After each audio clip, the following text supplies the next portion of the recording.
Dari lebih ribuan tahun peradaban manusia, yang namanya aktor perang pasti ada-ada aja. Alasannya jelas untuk mendapat dominasi dan menciptakan rasa segan dari negara lain. Di dunia modern sekarang, salah satu negara yang menginginkan peran tersebut adalah Rusia, yang dibuktikan dengan pengembangan alutsista mereka yang gila-gilaan. Contohnya adalah T-14 Armata, tank tempur utama yang diumumkan pada tahun 2015. Awalnya, tank ini disebut-sebut akan mulai digunakan di tahun 2020 kemarin. Namun, karena berbagai alasan, malah ditunda hingga tahun 2025. Apakah akan ditunda lagi? Cuma Rusia yang tahu hal tersebut. Namun ada satu hal pasti, tank yang satu ini selalu memiliki info mencengangkan seputar spesifikasinya. Pertama, mari kita mulai dengan ngomongin desain T-14 Armata. Pembuatan tank yang satu ini merupakan tanggung jawab dari perusahaan pembuat alutsista milik Rusia, Uralvagonzavod. Dalam track recordnya, perusahaan ini telah membuat tank Rusia lain seperti T-55, T-62, T-72, dan juga T-90.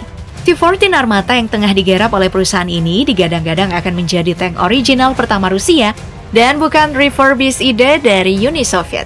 Ambisi originalitas dari Rusia ini juga datang dari klaim mereka bahwa seluruh teknologi dan spare part dari T-14 akan menggunakan produk dalam negeri Rusia dan tidak menggunakan dari negeri lain. Secara desain, tank ini memiliki ukuran panjang 10,9 meter, lebar 3,5 meter, tinggi 3,3 meter dengan bobot mencapai 55 ton. Dari sasisnya, T-14 menggunakan Modular Combat Platform yang merupakan sasis serbaguna milik Rusia yang ketahanan sudah terbukti dalam produksi kendaraan tempur infanteri dan juga kendaraan lapis baja. Jadi tidak usah diragukan lagi. Sasis ini juga dilengkapi dengan suspensi baru, yaitu 7 Dual Rubber Tire Trot Wheel. Untuk pertama kalinya, tank Rusia menggunakan 7 pasang suspensi, padahal dulunya cuma 6 pasang. Dengan sasis baru ini, T-14 diklaim memiliki adaptasi medan dan manuver yang luar biasa, yang mampu mengurangi goncangan. Saat goncangan bisa diminimalisir, maka tentu saja akurasi tembakan akan makin bertambah. Dari sasis, kita pindah ke lambung tank. Lambung T-14 Armata ini dibagi menjadi 3 kompartemen. Bagian paling depan adalah kru kabin, bagian tengah adalah turret tanpa awak, dan bagian belakang urusan permesinan. Di bagian kru kabin akan ada 3 kru di sana. Kru paling kiri adalah komandan, di tengah adalah penembak, dan yang paling kanan adalah pengemudi. Kita langkai dulu ya kompartemen tengah atau turret tanpa awak. Seperti makan bakso, kita simpan yang paling enaknya dulu untuk dikonsumsi belakangan. Nah, kita pindah ke bagian belakang dulu nih, di permesinan. T-14 menggunakan mesin A85-3 turbocharged diesel engine yang punya kekuatan hingga 1.500 tenaga kuda. Dengan mesin ini, T-14 Armata bisa melaju hingga kecepatan 90 km per jam dan punya daya jelajah mencapai 500 km.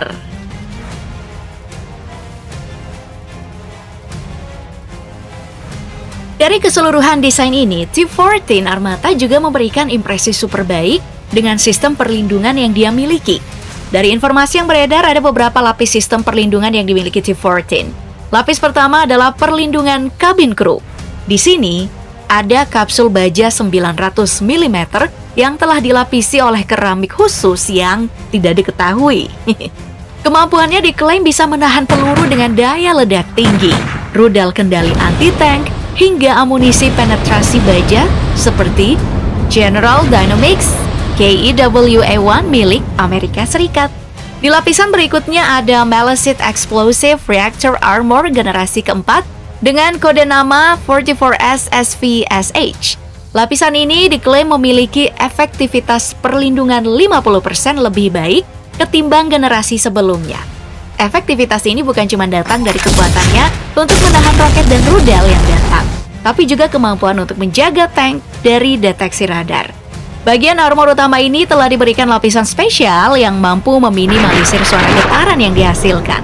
Kemudian ada juga anti-heat yang telah dipasang untuk memudarkan jejak thermal yang timbul karena mesin dari T-14.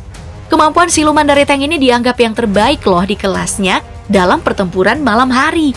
cuaca buruk dan juga di medan yang tidak mendukung seperti di hutan. Nah, lalu pada bagian terluar ada lagi satu sistem perlindungan mutakhir yang terpasang, yaitu APS atau Active Protection System, yang mampu melontarkan amunisi untuk mencegah rudal dan roket yang mendekat dan dihancurkan secara instan. Gak tanggung-tanggung, kecepatan rudal dan roket bisa dideteksi dan dihancurkan sistem ini sampai dengan 3.000 meter per detik.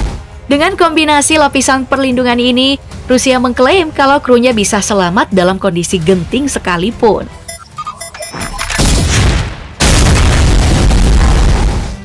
Sekarang, mari kita pindah ke hidangan utamanya, yaitu sistem persenjataan T-14 Armata. Hal ini jadi spesial banget bagi dunia militer karena T-14 akan jadi tank pertama yang memiliki turret full otomatis. Dengan sistem full automatic ini, senjata T-14 Armata bukan cuma dikendalikan oleh kru dalam kabin, namun di saat mendesak bisa juga digunakan dari markas militer.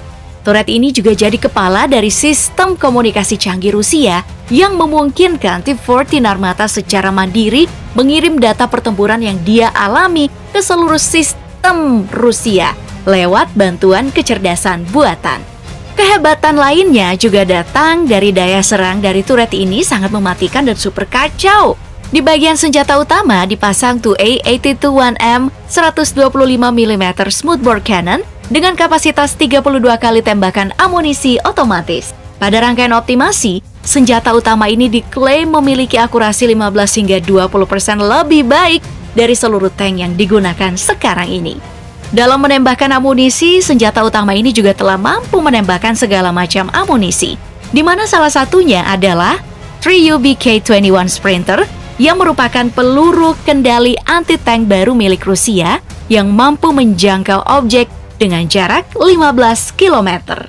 Kemudian ada dua senjata sekunder dari T-14, yaitu 12,7 mm Colt machine gun dengan kemampuan tembakan 1000 putaran per menit, dan juga 57 mm grenade launcher pada bagian samping turret. Belum cukup sampai di situ, daya geber dari sistem persenjataan T-14 ini diklaim akan terus termutakhirkan. Rusia bahkan percaya diri bila di masa depan tank mereka ini bisa menggunakan 2A83 152mm tank gun. Senjata ini diklaim bisa meluncurkan amunisi penetrasi baja dengan kecepatan 2000 meter per detik.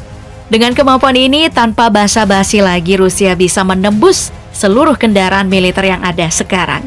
Dengan mengetahui seluk-beluk dari T-14 Armata, meski ya tank ini belum selesai, sudah ada beberapa negara tertarik untuk meminang.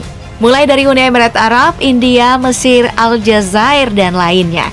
Lalu bagaimana dengan Indonesia? Negara kita kayaknya harus pakai kepala dingin sih kalau mau beli T-14 Armata di kondisi sekarang ya. Karena tank ini belum jelas bisa dibuat Rusia berapa unit. Dan apakah 2025 unit ini beneran udah ada? Dan parahnya lagi ya, satu unit T-14 Armata itu bisa nelan biaya 7,1 juta US dollar atau 106 miliar rupiah. Wah, nilai ini jelas tergolong mahal banget. Oke, itu tadi video kali ini. Sampai jumpa di video berikutnya. Bye!